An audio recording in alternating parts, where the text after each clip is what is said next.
How long does it take to fix a car window? In Moreno Valley, CA. Fixing a car window typically takes 30 minutes to 2 hours, depending on the type of window, extent of damage, and availability of parts. Side window replacements are usually faster, while rear or power windows may take longer due to wiring or defrost elements.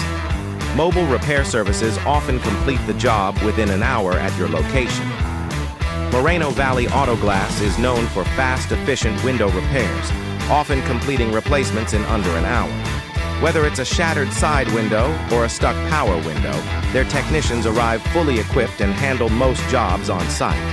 Customers trust them for quick turnaround and dependable service across Moreno Valley.